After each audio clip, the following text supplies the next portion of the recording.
Hello, and welcome back to Alice Talks Football. Welcome back to your live Manchester United news, transfer news, takeover news show, and discussion of just all things happening at United. Reports about 11 players leaving, reports about other players having question marks around them. Certain staff and players already told that they should go in the summer. Other players have got big question marks around them. Talks of a new centre-back target, talks on Malacia's injury. Tenol giving an update. Harry Amass called up the first team training. Could he be getting some opportunities there?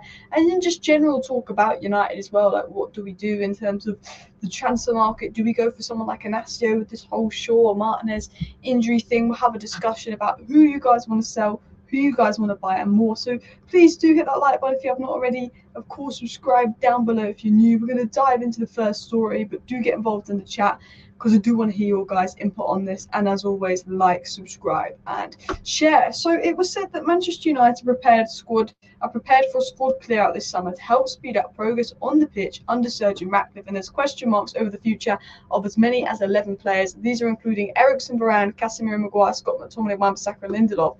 And it's already basically been decided that Anthony Martial, Jadon Sancho, Donny van der Beek, Facundo Pellistri, and Brandon Williams will probably leave. So they're the 11 players, but there's also said question marks over Anthony, Mejbri, Greenwood. Ineos have not made a decision on that. With Anthony, it's a massive loss in terms of FFP. Is there more in Anthony than we're seeing? Mejbri, the Sevilla loan's kind of gone completely wrong. And then Greenwood, we obviously know that he spoke about that yesterday, and no decision's been made. And I think a decision will be made on that towards the end of the season. And no one really knows what that decision is going to be. So in terms of the outs, I think it's really important this summer, and I've said this time and time again, that Manchester United get to selling. You saw how Chelsea sold last summer, and they sold Havertz for 65 million, Mount for 55 million, Koulibaly. How many players went to Saudi? Chelsea sold really effectively, and that's something that Man United have got to do, because we have a transfer budget. Ineos have a plan, they will spend. But how much they're able to spend and who we're able to sign is massively going to depend on outs. We've got a lot of players that we know are not good enough. We have a lot of players that we can still get money for. McTominay is great super sub, great coming off the bench, but he's not good enough to start. And we're in a position where we could get 30 to 40 million for him. We need to cash in on that now. Lindelof's in the last year of his contract. We could get 20 million for him. We need to cash in on that now. Wan-Bissaka last year of his contract, could get 15, 20 million for him. Need to cash out on that now. Varane, I would extend his contract and see if he can lower his wages. Christian Eriksen, I think we could get a couple mil for him. I think he just hasn't got the legs anymore. Harry Maguire, if he's willing to even cut down his wages, we still could get 25 good million for Harry Maguire as well. There's a lot of players that we can cash out on.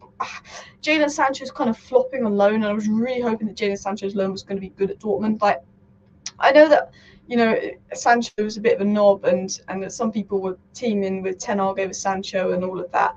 And, you know, Sancho's gone to Dortmund and not been particularly good. And I know some people are enjoying that. Personally, myself, I take no enjoyment in seeing Sancho not be good at Dortmund. I take no enjoyment whatsoever, because even if Ten Hag isn't here next season, Sancho has to go. He refused to play for this club for 4 months, refused to apologise to the manager. He needs to go. It's a matter of principle. So I want Sancho to be smashing it on loan on Dortmund, so we can actually get some money for him and actually sell him. But it's not going right, and the manager's called Sancho out, saying he's not playing well enough. So I do wonder if Sancho says he's going to be scapegoated or do a statement online, because the manager of Dortmund had a few comments about Sancho as well. But I do really hope Sancho does well, because we need money for him, and he's one that's got to go. Anthony, I feel like is going to be a nightmare to sell him, but if United can sell Anthony, that would be ideal. Greenwood, I think we can get decent money for, and Mejbri with the Sevilla loan, I don't think we're going to do well, but I really hope that, you know, Sancho does super well on loan and we can just sell him for a bit of money as well. Abdu says, I'd rather see young talent like Shea Lacey than Anthony on the bench. To be honest, I think Anthony has more to offer than I think we think, and more to offer than what he's shown. But I'm kind of with you on that. I'd rather see Amad Diallo come on. Shea Lacey obviously out injured, but maybe next season Shea Lacey given a chance. I'm at a point where we've seen Anthony offer nothing time and time again. Why isn't Amad getting on over Anthony? I think that's the question. Alice, no, I am in a tiny box. That's because I'm in my office space, and obviously it's communal. So then they have these boxes. If I want to record, I'll go off in the box, or I can hire out meeting room. But the meeting room's massive, and the boxes are tiny. But it's easier for me to just record in a box that's soundproof, because if I'm in a communal office and other people are in there, they don't want to hear me yapping on about United as well. I don't think Jadon's been committed to fitness in ages. He hasn't looked fit since he's joined. Yeah, I think, to be honest, Sancho could definitely turn around his loan at Dortmund. I feel like because he's not played football in 4 or 5 months, he's not match fit, because he wasn't reportedly going to trainings. He's maybe not as fit or at the level, and it might take a while for him to get to fitness. And I also think Jadon actually missed a lot of last season. Apparently, Ten Hag was frustrated with his fitness levels in pre-season, called him out at the start of the season saying he wasn't fit when Sancho said he was fit. But you can tell Sancho's fitness levels probably aren't quite there yet, and hopefully he does pick up at Dortmund, and hopefully his loan does get better, because I really just want to be able to sell him. Harry Amass debut and coming at the weekend. He's training with the squad at the weekend game. I don't think he'll get his debut, but he might potentially be in the squad, which would be interesting, and be on the bench, and potential there for him to get minutes as well. But it is against Fulham as well, so Fulham's a decent side, so maybe the youth get a bit of an opportunity. It's not just the players that will be leaving Manchester United. It's reported that a lot of staff will be leaving United. Darren Fletcher and Matt Hargreaves could leave United as part of Sir Jim's plan for structural changes. Not even trying to be mean. Darren Fletcher, thank you for bringing your son here. He's bloody baller. Darren Fletcher, I like you, but Darren Fletcher and Matt Hargreaves were only given a role at this club because of connections, really. Let's be honest, because of connections. They wouldn't be employed by any other top club. Darren Fletcher played here, Matt Hargreaves has got connections. That's why they work here. They don't work here because they're good enough to work here. They work here because of connections. So they need to go. And it was said that a number of senior staff members remain uncertain over their futures at Manchester United, and technical director Darren Fletcher and director of football negotiations Matt Hargreaves are not sure to be staying. Sir Jim Ratcliffe's staff are continuing to assess United's infrastructure, and a well-placed source says lots of change will to come. I think Darren Fletcher will be gone. Darren Fletcher is technical director. I could not tell you something that he's done. Maybe I'm being disrespectful. Maybe I haven't done my research, but what's he do? Like, I should probably know that, but what's he do? What's he do as well? Shea Lacey's a great prospect but has the child's body, his way of playing men's football. I think he'll need a good year. He's been injured nearly all season. I think Shea Lacey's one I could see breaking into the squad in about a year's time. Going on pre-season, maybe sort of mid next season when we're in the cup games, we've got the games coming up, he gets on the bench. And I think this time in the year, when he's 17, nearly 18, is when we'll start to see Shea Lacey get involved a bit more in the squad as well. Murta out. It's believed that Murta will leave. You've got to remember this, and a lot of people forget this, but it was reported, I believe, by The Athletic that Manchester United approached Dan Ashworth to work for them 2 years ago.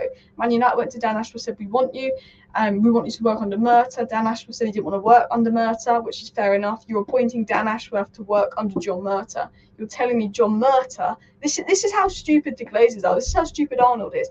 Instead of appointing Murta to work under Dan Ashworth, no, Murta, Dan Ashworth, you report to Murta. Dan Ashworth work under Murta. Murta, Dan Ashworth, levels, but yet Murta's going to be the boss of Dan Ashworth. No wonder Dan Ashworth rejected us. The Glazers are fools. But reportedly, Dan Ashworth rejected us just over 2 years ago because he did not want to work with John Murta.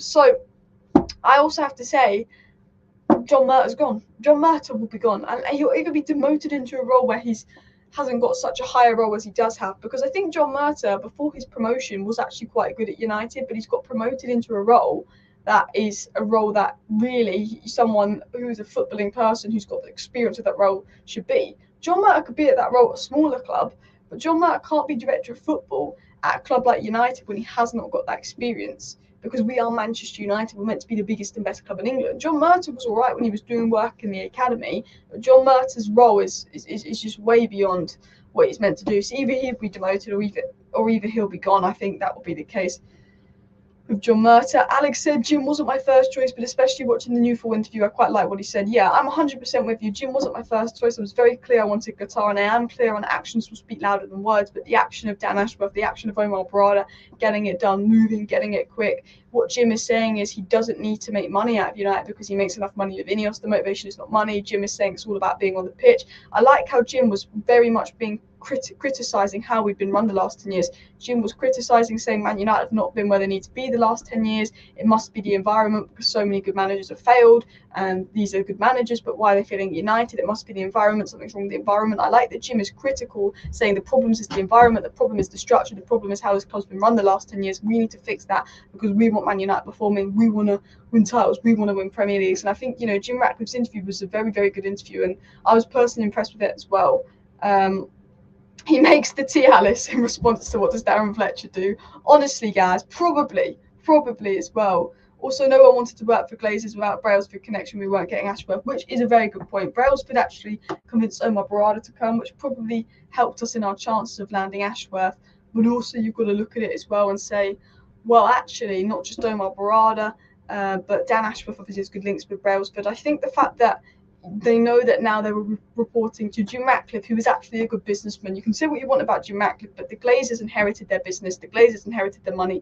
The Glazers have never been good businessmen. Jim Ratcliffe is the richest man in England because he's bloody smart. Whether you like Jim Ratcliffe or not, he's worked his way there. He's smart. So you know you're working for a proper businessman. You know you're working for Blanc, who's done it at PSG, done it at Juventus. You know you're working for Brailsford, who's got a connection with Ashworth, and you know Omar Barada's coming in. So Ashworth will instantly look at that and say, you know what, Manchester United is, yeah, it's a lot more attractive. It might be where I want to be as well. Really likes Jim talking about not wanting egos or bullies in any capacity at the club, and that the fans are the true owners of the club as well. Yeah, 100%. I think it's not just about getting the right players in, it's about getting the right players in with the right attitude at Manchester United. I think that is absolutely massive, making sure that the players we bring to Man United have got the right personality, got the right mentality, got the right attitude to bring the club forward levels and all of that as well. Continuing on to the next story, we've got a few updates on transfers in Manchester United looking at strikers, and I thought I would just dive through this. It's not particularly interesting in my opinion, but we'll dive through it. It's in the news. We cover all the news in my live streams, don't we? And we call out the news if we think it's rubbish or not. But this I think is decent news, but I don't think it's got much to it because Ashworth isn't in. As I've said, always take transfer news probably until end of March with at least a pinch of salt. But we'll have indications of what we want to do. But it was said that Manchester United are hoping to sign a striker and a defender in summer while improving the overall quality of the squad. That was said by Rob Dawson of ESPN. And I think that's been made very clear. We were looking at strikers and centre-backs in the January window. Fabrizio Romano said that United would be interested in January in bringing in a striker and centre-back if the funds were there. So there's no doubt in my mind that striker and centre-backs are the priority target at Manchester United. Romano said that for a while. I think if we had the funds, if the Ineos deal wasn't there as a distraction, I think, and if it wasn't for FFP, we probably would have brought a striker or a centre-back in. Obviously, Todibo's been one we're watching. Antonio Silva's one we're watching. We like Tapsoba. We like Lenny Euro. I think the fact that Todibo was very close to joining Spurs and then something happened when Nice wouldn't sell him says to me that I think there's a plan for Todibo to come to United, £38 million in summer. I also think there's a plan for a striker to come in as well. I think it will be Todibo. I think it will be a striker. I think it will be a midfielder. I think it will be Elise, and I think it will maybe be another centre back, depending on the budget and funds, depending on who we sell in the summer. If I was going to do some kind of prediction, but it was said that despite Rasmus Højlund finding his feet with 6 goals in his last 6 games, which is factually wrong by Rob Dawson. There, he's got 7 goals in his last 6 games, and he's got 9 goal contributions in the last 6 games. But we move. The club are keen to manage his workload next season by bringing in a striker to ease the burden and reduce the need to start every game. I guess next season we won't be crashing out of Europe so early, and I think that we will need a backup striker. I love Højlund, but he can't play every game. He could get injured. Martial has been the useless backup striker because he's injured. But we need someone that's going to be replace Martial. Martial's going to go. We don't want to play Sancho centrally. I have a feeling Greenwood probably will be sold, but I don't know that, to be honest. So I do think, yeah, it's important to bring in a striker. And those strikers that have been linked to United, and I wrote these down, and these are the more credible links of information of players linked to United, with Xerxes with a rumour of 35 million release clause, which is honestly looking like a bargain. I've not watched much of him, but I've seen some clips. I've read some analysis on him. I'm not going to act like I've really watched a lot of him, but from what I've seen, I think he could add a lot. Sesko, who's not hit the ground running this season, but there's a banging potential in there. And of course, Matthias Tell, who would be insane. I think it would be costly. But this guy, you know how we talk about Kobbie Mainoo being so good for an 18-year-old? Tell is the striker equivalent of Kobbie Mainoo. He's so good for an 18-year-old, but what makes him appealing to me is he can play across the front three, because we've got Højlund as our main striker, but we'll need someone there to ease the burden of Højlund, but he can also play with Højlund because he can play on the wings and ease the burden of Garnacho and Rashford, because I think, you know, Garnacho, Rashford, Elise, let's say, our winger options. That's 3 wingers to cover 2 positions. If one gets injured, then we're down to having to play Anthony potentially, whereas Tel could fill in there, which would definitely be a key option for me as well. You're obsessed with Elise. He's another at Rashford. Get rid. Neto's far better. Elise is a good player. He's just got the only concern with Elise is the injury record. Watch clips of Elise. Watch Elise play. He's a very good player. He's got a better work rate than he gets credit for. He's got a great burst of pace, and he's a different style to Rashford and Garnacho. In terms of play, I think Neto's got a similar style to Rashford and Garnacho than Elise. And even though Neto's got the most assists, Elise is more of a creator. Although what I like about Neto is he can play on both wings. My first choice, if I was going to be 100% honest with you at right wing, would probably be Nico Williams, just because of the injury record, his versatility to play both wings, and he's similar to Elise in the sense that he's very direct. I like Neto, I like Elise, I like, of course, Williams. I'd be happy with either one of those to be our right wing options. But if I had to pick, I'd probably go Williams because 42 million release clause, can play on both wings and hasn't got the injury record as well. So Alice, which players are leaving and getting a chance in the first team? I'd assume, in terms of leaving, Sancho will go, Martial will go, Amrabat will obviously leave, Evans probably will go. I think those are definite outs. I think Donny has basically been told adios. I think they are the definite outs. I think in terms of other players leaving, there's question marks over Varane and Casemiro, of course. I think Scott McTominay, Wan-Bissaka and Lindelof, they'll look to sell because they can get money for them and they're not on ridiculous wages. Christian Eriksen will be one I expect to leave, to be honest. And Maguire, I don't think he'll leave because of his wages. Obviously, Facundo Pellistri and Brandon Williams are ones that could leave. And then, of course, Mejbri, Greenwood, Anthony have got question marks around them because no decision has been made yet on them. In terms of ins, as I've said, these are the strikers we're looking at. I wouldn't be surprised if we ended up with someone like Xerxes, we ended up with Todibo, we ended up with maybe Amadou Onana, someone of that kind of profile. We ended up with Elise, and then we ended up with one more player. But I think, it's hard to guess what we're going to do. And I am going to release a video tomorrow about what Ineos's alleged plans are for the transfer market and what United are likely to do ahead of the transfer market tomorrow. So do subscribe for that. We've got a massive video coming out tomorrow night breaking down what the transfer plan will likely be with Dan Ashworth, Omar Barada coming in, how they'll approach it, who we're looking at, and explaining that in more detail. That'll be a 10-minute video tomorrow. But if I was to guess, I think that would be my sort of prediction there. Now, I do want to talk about Harry Amass in a second as well. Rumours of him leaving, actually. I was going to get into that. I think it's all nonsense, though. But I do want to get into that as well. Why is United looking to sign a winger when we still have a winger on the bench who has not been given a chance? What, in Amad Diallo? I'd love Amad Diallo to be given a chance, but it is what it is, eh? You can't do anything about it. The manager wants a new winger. I'd love to see Amad given a chance as well. Someone says... Elise is football intelligent. We have no player football intelligence. I mean, we have players with okay football intelligence, but Elise has got that Hobby Maino, Rasmus Højlund level of intelligence. Like Juan Mata had the IQ, but didn't have the pace. And Rashford had the pace, but didn't have the IQ. With Elise, you've got a little bit of both in there as well. We're about 10 years behind City, and that's the hard thing. Jim Ratcliffe said this isn't a quick fix. Jim Ratcliffe said it might take 3 years. But the most important thing is every year we see improvement. Ratcliffe wants to see improvement between now and this time next year, improvement between this time next year and 2026, and improvement between 2026 and 2027. He said it took Man City a while to get to where they were. He said that obviously Man United, there's so much to change because the club's a mess. It's been run awfully by the Glazers. There's so much about this club that needs to change. There's so many structures that need to change that where we are, it will take us 3-4 years to catch City and Liverpool. It's a long-term project, and what Dan Ashworth does is he doesn't change things overnight, and there will be fans that will be reactionary and want Ashworth out because things haven't changed overnight. But Ashworth is a long-term structure setup. He will help with the wage bill, help with the structure, help with the academy, and you'll see the effects of Ashworth's work in 3-4 years' time, and you'll see we can only really judge Ineos in 3-4 years' time.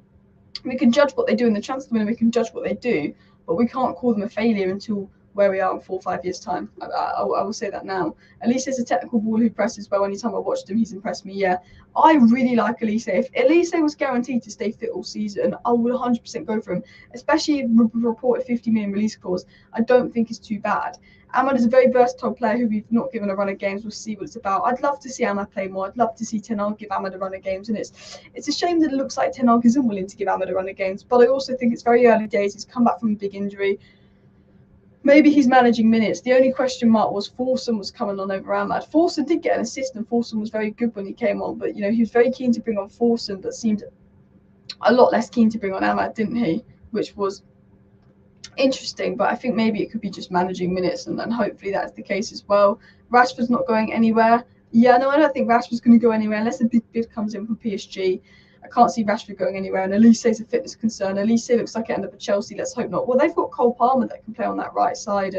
I think Chelsea need to spend their money on the top striker now and another centre back. So I don't think Elise will be Chelsea's priority because they ended up getting Cole Palmer and they've got Nkunku as well. I think Elise, you've got to remember, is a massive Manchester United fan. He turned down City in the summer. There was problems with he chose Chelsea over City. He turned down City in the summer, but he is a massive Manchester United fan, Elise. So I do think we've got an advantage there if we want him. Hopefully, Amass starts Wednesday night against Forest in the Cup. It's about the right game for him to make a mark. He's learning a lot from his chance. I agree, and the other reason I agree on that is Garnacho needs a rest. I read something that Garnacho started like 21 consecutive games for Manchester United, and now he's not getting subbed off. I don't know if you've noticed this, but Rashford's getting subbed off ahead of Garnacho, which is fair enough. Garnacho's been our best winger lately, but we don't want to run Garnacho into the ground because I almost sometimes feel like Bruno Fernandes has dropped off because we ran him into the ground.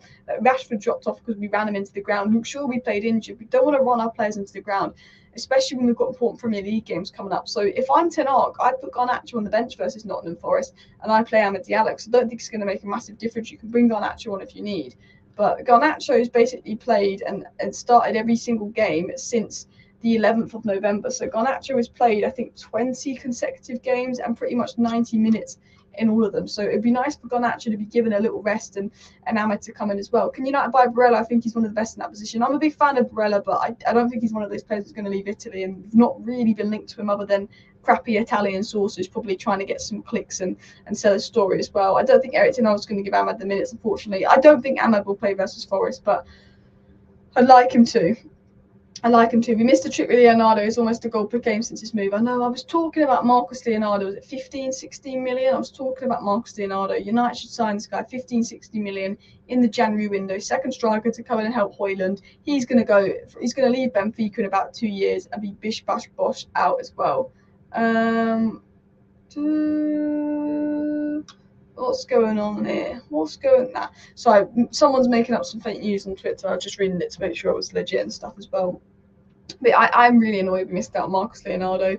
I think had maybe Ineos been here a year earlier, that could have been one we swooped up on. I think that's got Dan Ashraf, Marcus Leonardo all over it. It'd be his kind of deals as well.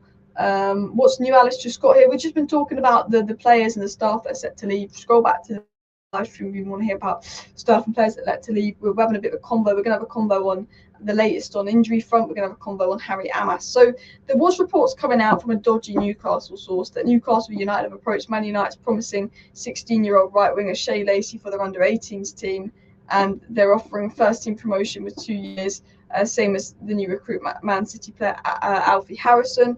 Apparently Newcastle are approaching Shea Lacey. They're also having an interest in Harry Amass. I think Newcastle are just a bit salty about Dan Ashworth, so trying to get their revenge. Don't think Shea Lacey's going to leave United for Newcastle because he's a Man United fan. He's been here for so long.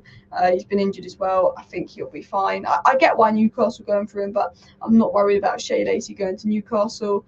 Not like when Kobbie Mainoo was approached by Man City last year. Was not worried about it. A lot of players won't leave the United Academy because United, in terms of academy to first team, is probably the best in the Premier League. City have produced some of the best talents. Chelsea produce some of the best talents, but the amount of them that actually get game time for Man City and Chelsea, the minimal. Arsenal, other than Saka, not too many. Look at United. We can question why Ahmad isn't playing, why Police isn't playing, but they're not actually academy players. Garnacho's come from the academy, became a starter at the end of last season. Kobbie Mainoo's come from academy, become a starter this season. Even players like McTominay are regulars in the squad. Dean Henderson had a go. It's a shame that we didn't give Alvaro Fernandez the chance, but we can't give everyone a chance. But in general, Manchester United, in terms of bringing a player through, we're on track to be bringing a new player through from the academy every year. And next year, it could be Shea Lacey at Manchester United with the right wing issues as well. I think Shea Lacey will be thinking, this could be me next year if I can stay fit. This could be me. And it was Garnacho, it was Kobbie Mainoo. This could be me as well. So that would be interesting. Hands off Lacey, yeah. I don't think anything's going to happen as well. Newcastle can't touch Lacey as well. Yeah, I think, to be honest, what was I going to say? I think Newcastle just annoyed about Dan Ashworth, so thinking, how can we get revenge? Someone like Shea Lacey, can we tempt him as well? Eric Ten Hag should bring Lacey through immediately because that boy, my days, he's injured. But yeah, he's absolutely brilliant. Absolutely brilliant. Like I said, Ahmad's a versatile player. It's not been utilised. Ahmad can play as a 10. He can play on the right. He's good in half space. I'd love to see Ahmad get a chance, but he's just not really playing. He's not really getting the minutes, and it's a shame because I'd love to see Amass play and Amass get the minutes and all of that. But maybe he will versus Forest, but I'm not confident as well. Apparently, Thomas Tuchel's pushing for the United job as well. I don't think Man United are going to get Thomas Tuchel, but yeah, apparently Man United have been pushing for him as well. Kobbie Mainoo's not that bothered about England talk. He'd rather focus on United. And there's reports that Gareth Southgate will take him to the Euros, but he might reject it as well. Other rumours going about as well. But let's get into other news. Let's get into interesting conversations, people, shall we? So Harry Amass in first team training. I don't think he'll start. I don't think he'll play versus Fulham, but I think he could make the bench. There are people putting out fake news that it's going to be the side, but they don't have any sources. What is the latest on Malacia? So Erik ten Hag is expected to provide an update on Tyrone Malacia in tomorrow's press conference. That is what's been said on sort of Malacia and the latest, but there was also other information to say that Mason Mount and Wan-Bissaka are close to return, but apparently Malacia could be out till the end of the season. It's reports going on, or Man United just don't want to rush him back. Erik ten Hag is going to confirm what's going on with Malacia in his press conference tomorrow, but the rumours are that it's going to be a while. Mount and Wan-Bissaka will be back soon. Wan-Bissaka at right back pushes Dalot to left back. Probably better than playing Lindelof at left back, isn't it? But Malacia apparently is not good. So, letting Reguilon go, letting Alvaro Fernandez go is looking really, really silly on Manchester United's part because the Malacia situation is not looking good at all. Hopefully Massa is back fit and left back situation is dire. We need left backs consistently available, like Dalot has been at right back. Yeah, I mean Malacia. The thing is, Malacia. People don't realise it's not like Malacia's been injured all season. Malacia's been injured since June. Malacia's been injured since May, June. He missed pre-season as well. Amass I could see as an emergency option with the youth wingers. Don't really see a path for them this season. Yeah, I think Amass. The thing is, I think Amass could be an emergency option. I think Amass is brilliant, but you've got to remember he's 16. And I always say this, there's such a difference between a 16-year-old coming through and an 18-year-old coming through. You go from boy to man between 16 to 18. And you're still a boy at 18, and you don't really become a man until you're in your 20s. But 16 is like child, like Diddy. So I do think it would be a risk playing Amass, but it'll be interesting. Letting Alvaro leave and Reguilon leave his bits in the arse. Yeah, 100% as well. Thoughts on getting a second goalkeeper as we play Champions League, or Nana is injured and we can't start second goalkeeper on club competition. I don't know. We always seem to sign a second keeper every window, don't we? That comes for a year as well. Someone said Endo from Liverpool's been really, really good. Lautaro Martinez, he's a good player, but I don't think United are interested in him, and I don't think he wants to leave Italy. I liked Malacia last season when Lecce was away after the World Cup. He did quite well, 100%. And I think Malacia, when we beat Barcelona, Malacia started. When we beat Liverpool, Malacia started. When we beat Arsenal, Malacia started. Even when we beat City, Malacia started. In all our best games and best performances, Tyrone Malacia started those games, and he was really key in those big games. He's a decent player, and I see people try and make out he's rubbish and stuff, but he's a decent player, Tyrone Malacia. In terms of other news, which I've labelled Manchester United nonsense news of the day, it was said that Thomas Tuchel is desperate to return to the Premier League this summer and is eyeing United Newcastle jobs. Don't think Thomas Tuchel's coming to United. Don't think there's a chance. Don't think Ineos are interested in this. I think Thomas Tuchel wants to come back to the Premier League. He likes the Premier League. I think, to be honest, Eddie Howe is safe. I think ten Hag is safe. I think with Jim's comments, like looking at Jim Ratcliffe's comments yesterday and how his focus is on changing the environment, unless things go really bad between now and the end of the season, unless there's someone that Ineos really want available who isn't Tuchel, maybe De Zerbi, I don't see ten Hag going anywhere. I really don't see ten Hag going anywhere. And the reason I say that is because I think Jim Ratcliffe, as he said in his interview, is very aware there's a lot of things to change at United. There's a lot of problems to change at Manchester United before he even, thinks of doing this and doing that. Do you know what I mean? I think he realises, okay, we've got to change the structure, we've got to change this, we've got to change that before we really, really do and make any big decisions at Manchester United as well. It was also said that Thomas Tuchel's taking a look at United. He can imagine being manager there someday, but you've also got to remember we had a report, 2 weeks ago, that Jose Mourinho could imagine being Manchester United manager, and Jose Mourinho wanted to be Manchester United manager, this and that. In all honesty, I think that Thomas Tuchel wants to be United manager, like Jose Mourinho wants to be United manager, but I don't think that's Ineos' approach. I don't think Thomas Tuchel's a bad manager, but I think with the way football's going in the modern game, I think if we want to look for a new manager, De Zerbi's more suited to that, the sporting manager's more suited to that, there's Nagelsmann, there's there's Flick, there's a lot of more modern managers, and I think when I'm looking at what Ineos want to do with United, it will be very similar to what was done at Brighton, where they'll have a style of play that Man United want to play. It will be some attacking, expansive style of play. This is the way that Man United are going to play, and then they'll bring in players to play that way. I assume that would be the strategy at United, and more of a modern approach as well. Ratcliffe didn't back Ten Hag. I mean, he didn't publicly say Ten Hag is staying, so there's definitely a possibility Ten Hag can leave.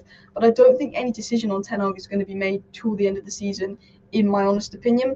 I think it's very much, we'll wait till the end of the season. Let's focus on the structure. Then when the structure's in, we'll let them have a say. We'll let them decide. And I think he could be given more time, because Dan Ashworth also said in an interview way before he got the Man United job that we need to stop sacking managers every 14 months, every 2 years. Dan Ashworth said the average span of a Premier League manager is 14 months. How do you expect to build anything with changing managers so often? You need to give managers time. You know, it took Sir Alex Ferguson 5 years to win the league. So I do think there's suggestions that and hints from what we know about Dan Ashworth, the way he operates, and what we know about what Ratcliffe said, that Ten Hag's job could be safe. And look, I really hope Ten Hag is given time.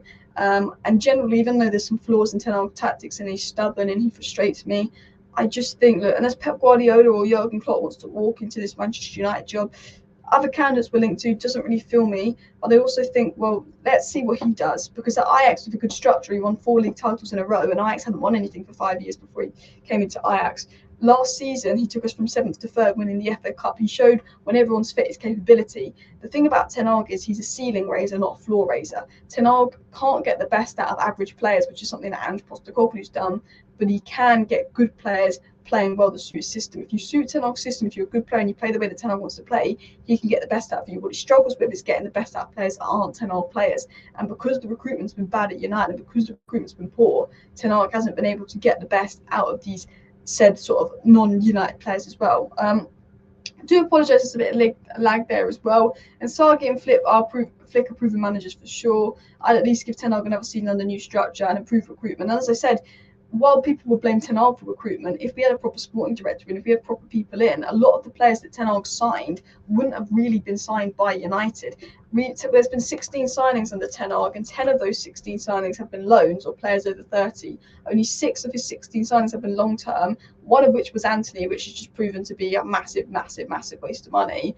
The other is Mason Mount, that's been injured and not been given a chance. The other is Malacia, which has been injured and not given a chance. The other is Martinez, who did work out and then has been injured all season. So then you're actually looking at it and saying, well, it's just Højlund. Out of all the Ten Hag signings, he's literally just Højlund that's actually been able to make an impact this season in terms of Ten Hag long-term signings. Because you look at the squad, Anana as well. Anana and Højlund are the only real Ten Hag signings that are playing. You look at the squad, Shaw wasn't a Ten Hag signing. Varane wasn't a Ten Hag signing. Maguire, Lindelof, Evans. Well, Evans technically was, but he's over 30. Was not a long-term signing. Maguire and Lindelof aren't Ten Hag signings. Delo and Wan-Bissaka are Ten Hag signings, but Delo is doing really well under Ten Hag. Casemiro has been injured all season. He is a Ten Hag signing, but he's not a long-term signing because he's over 30. McTominay isn't a Ten Hag signing. Maino's one that he's brought through and made it brilliant.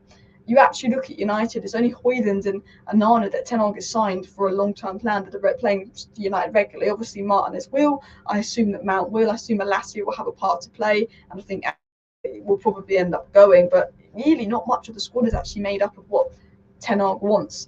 Ten Hag is still working with the crap Man United players that were crap under, Ollie. They were crap under Ragnick. That's the way I see it. That is the way I personally see it, which might surprise people as well. Ten Hag will be here next season. I generally believe that Ten Hag will likely be here next season as well. People saying Ten Hag's not signings were crap. Anana hasn't been good enough. Anana's been decent in the Premier League, but crap in the Champions League. But I think Anana's not been as bad as people made out. But I think because how bad he was in the Champions League, people think he's been worse in the Premier League. I think Anana's better than he's played this season, but he needs to step up. Anthony has been awful. Mason Mount, too early to judge. He's been injured. It's not his fault as well.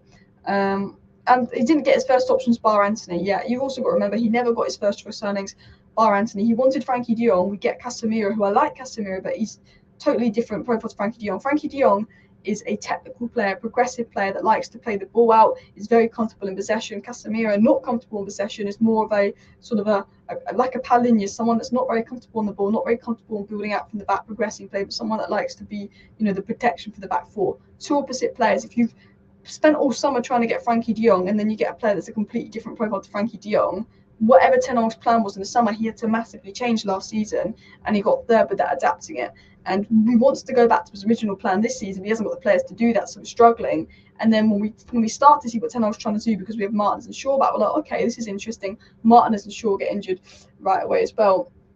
Man United monitoring 22-year-old Lille keeper, apparently Lucas Cherier, solid keeper from what I've seen. Not super familiar with him, but be interesting to see what they do there as well. Ten Hag didn't even get his best centre-back home for half the season. He got his best centre-back home for about 4 games this season as well. Frankie de Jong next to Scott and Fred last season, though, probably don't get top 3. 100%. I think in the short term, Casemiro was the best signing, but I think in the long term, you look at de Jong. But I think with Kobbie Mainoo coming through and de Jong not wanting to come here, maybe it's a blessing in disguise not getting de Jong, because I think right now, what do United need? A Mats Wiefer kind of player to go next to Kobbie Mainoo, or Chouameni would be my dream. Man United need a proper 6 now to play next to Kobbie Mainoo, because for me, Kobbie Mainoo's an 8. Kobbie Mainoo's qualities in possession. For me, he shouldn't be 6. He shouldn't be the protector. He needs to be further up the pitch, because I honestly think his qualities in possession. I honestly think that Kobbie Mainoo is so good, guys. I rate that guy so highly. I think he's incredible. Kaya says, I'm feeling positive for next season. Just hope it's not plagued with injuries like last year. Yeah, I mean, 100%. I think part of it is to do with the World Cup. I think part of it's to do with maybe Ten Hag took pre-season too intensely, and I think part of it's to do with Ten Hag's rotation and training regimes, and then part of it's probably to do with the lack of people in the sports science department of Man United. They're not good enough. That's been complained about. Ten Hag wanted to bring in new medical staff, was denied that by Glazers. I think Ineos changing things, I think all of that should help. Hello, this is a super chat from my brother Usman. He's a big fan. Big up, Usman. What do you think about VAR this season? Also, do you think United have a chance against Man City? Keep up the good work. Really appreciate the super chat. Big up for that.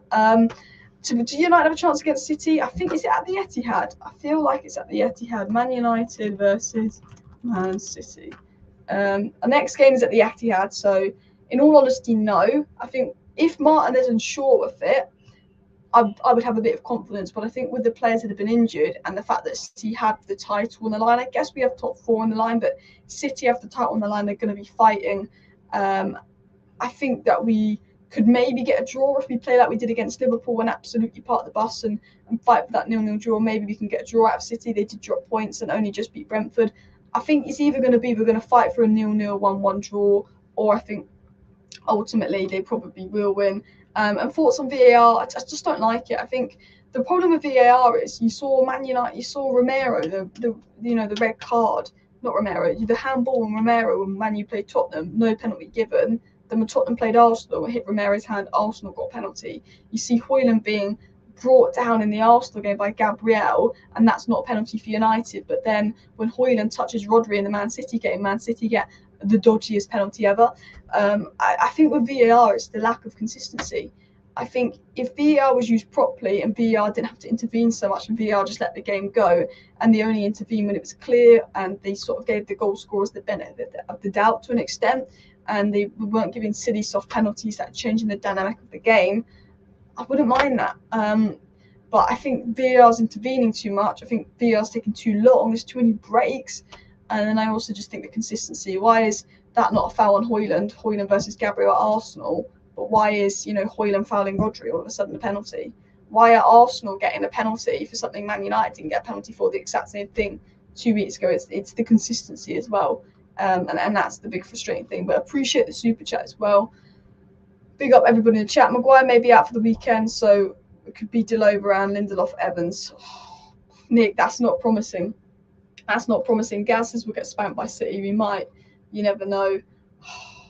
Maybe that is, to be honest, like for me, we need Maguire. I think Maguire came off though not because he was injured, because he was a walking red card. But yeah, for me, Johnny Evans has been decent, to be honest. It's a shame Wan-Bissaka's not available, because at least we can play Delove at left back. I'd probably say Amrabat left back, because I like Willy Camboano and he can play right back. But I'd say Amrabat left back. He inverts into midfield and joins up with Casemiro, so there's more ground being covered. Kobbie Mainoo can push further forward with Bruno.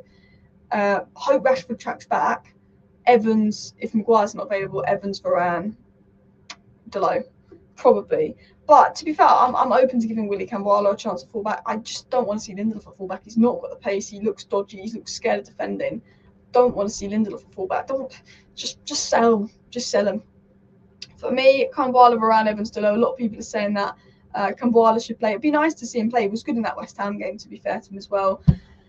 Someone said we'll win 3-1 against City. I hope you're right. You're more positive than me. I really hope you're right with that as well. And Evans for me has been just as good as Maguire, if not better. Yeah, to be honest, I think Varane is the best. Martinez, you can't judge him because he's been injured, and Evans and Maguire have both been good. And then obviously Lindelof below that as well. But Maguire was horrendous against Luton. Maguire had been good bar that Luton game for me. I did think Maguire was good before the Luton game as well. We got everybody in the chat. Please do hit that like button if you have not already. Please do subscribe down below if you're new. I do want to just check if there's any more news coming up as well. One sec.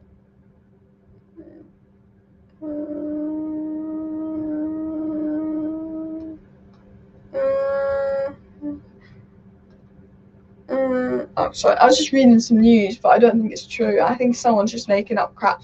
I think there's a few Salty Newcastle fans just making up crap about because they've lost Dan Ashworth that they're going to go still Shea Lacey, and apparently Shea Lacey wants to go to Newcastle. But I don't think there's much in it. Last story of the day before we do end the live stream: Pedro Neto, £80 million price tag. Yeah, not a chance. I like Pedro Neto, but you're not paying any more than 50 million with his legs, with his knee. Not playing any more than 50 million with his hamstring, his legs, his knee. There's a lot of problems there. Evans has been more impressive than Maguire. I think you're probably right with that as well. Maguire, since he came, has been making mistakes. Luckily, weren't punished. Maguire was really good, then been a bit iffy. I think Evans has been more consistent. Sell Maguire, told unplayable, nervous, can't control the ball, can't dribble, can't play. I think Maguire's better than a lot of fans think, but I think ultimately he needs to be sold. I think Maguire is better than Lindelof. I think Maguire is actually quite good on the ball, but he did look very nervy versus Luton and needed to come off. I'm not opposed to Maguire staying another year. I think I would sell Lindelof out of the two. But if we can get good money from Maguire and he wants to leave, I'm not going to say no because he's getting old. He's not on the long-term project as well. All right. Anyway, people, please do smash that like button. Of course, subscribe down below if you're new. Thank you for watching today's live stream. I'm going to wrap it up here. See you next time. Bye.